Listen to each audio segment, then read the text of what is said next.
Astrologer অনন্যাদি YouTube চ্যানেলে আপনাদের সবাইকে স্বাগত।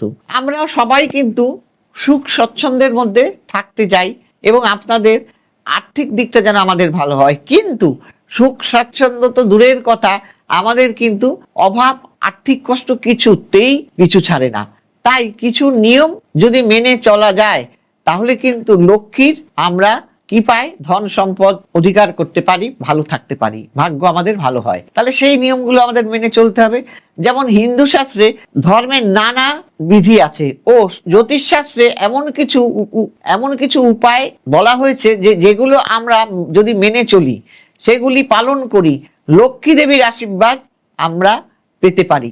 যে কোনো মানুষের জীবনে সুখ স্বাচ্ছন্দ্য এবং শান্তি রক্ষা করতে অর্থের ভূমিকা কিন্তু যথেষ্ট।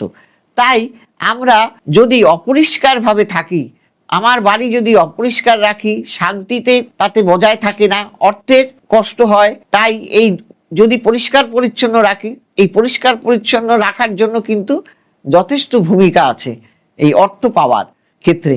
অপরিষ্কার আগোছাল যদি থাকে তাহলে গৃহে শান্তি থাকে না, তাতে অর্থের অভাব থাকে যেমন, তেমন আপনাদের নেতিবাচক শক্তি ভালো হয় না। কাজেই সেই জন্য আপনাদের লক্ষ্মী কুপিত হন, এতে অর্থের দেরিতে আসে। তাই ইতিবাচক শক্তি আনা গোনা বাড়িতে যদি আপনি লক্ষ্মীকে প্রসন্ন রাখেন তাহলে কিন্তু হবেই। আপনি যদি পরিষ্কার পরিচ্ছন্ন ভাবে থাকেন তাহলে কিন্তু লক্ষ্মী আপনার সন্তুষ্ট হবে, লক্ষ্মী আপনার বাড়িতে আকৃষ্ট হয়ে আসবে।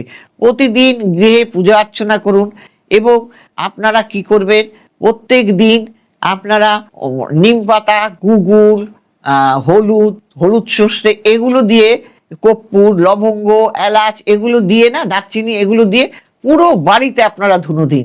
দেখবেন আপনাদের যত নেগেটিভিটি আছে সব কেটে যাবে। এইগুলো করবেন। এবং আপনারা রবিবার দিন লক্ষ্মী পুজো করুন। রবিবার দিন যদি লক্ষ্মী পুজো করতে পারেন সকাল 8টার মধ্যে, তাহলে কিন্তু দেখবেন যেমনভাবে আমরা বৃহস্পতিবারে লক্ষ্মী পুজো করি ঠিক ওই নিয়মে করবেন। তাহলে দেখবেন আপনার বাড়িতে কিন্তু অর্থের আনাগোনা শুরু হবে। এই দিন যদি আপনারা সোমবার দিন শিবের মাথায় জল ঢালুন, এতে কি হবে, আপনাদের মহাদেব কৃপায় ওকে আপনাদের সংসারের সম্পদ বৃদ্ধি পাবে। এবং আপনারা দেবদেবীর পূজা করার সময় মনস্কামনা জানিয়ে এবং মন্ত্র বলবেন, সেই মন্ত্রটি জপ করবেন। আপনি লক্ষ্মী দেবীর যদি পুজো করেন, যেদিন করবেন সেদিন আপনি বলবেন ওং শ্রীং শ্রীং কমলে কমলালয়ে পৌষিদ পৌষিদ শ্রীং ওং মহালক্ষ্মী নমঃ। এই মন্ত্রটা রেগুলার বলবেন। কি মন্ত্র? ওং ওং শ্রীং শ্রীং কমলে কমলালয়ে প্রসিদ প্রসিদ শ্রীং ওং মহালক্ষ্মী নমঃ। এই মন্ত্রটি বলুন এবং কলা গাছের গোড়ায় আপনি জল ঢালুন প্রতি বৃহস্পতিবার দিন। ওং কদলী বৃক্ষ ওই নমঃ, ওং কদলী বৃক্ষ ওই নমঃ। এই কথা বলে আপনি কলা গাছে জল ঢালুন বৃহস্পতিবার এবং হলুদ সুতো বাঁধুন কলা গাছের গায়ে। দেখবেন আপনার লক্ষ্মীর আনাগোনা হবে। এইভাবে যদি আপনারা করতে পারেন, লক্ষ্মীর কৃপায় কিন্তু আপনার কঠোর পরিশ্রমের পরেও যে ফল পাচ্ছিলেন না, সেই অলক্ষ্মী দূর হয়ে লক্ষ্মী আপনার বাড়িতে বিরাজমান হবে। সবাই ভালো থাকবেন। নমস্কার।